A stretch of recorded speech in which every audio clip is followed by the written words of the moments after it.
prieteni și astăzi poate mai postăm cu scrișuri. Mâncam o... Stați acolo puțin.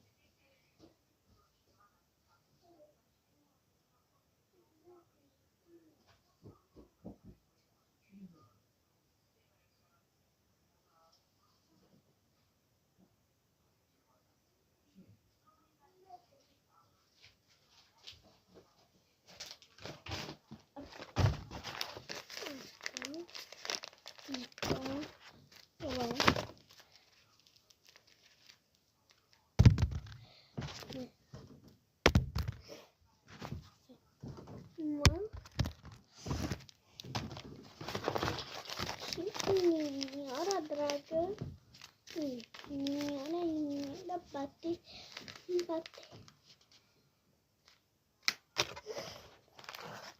Toate le aruncate.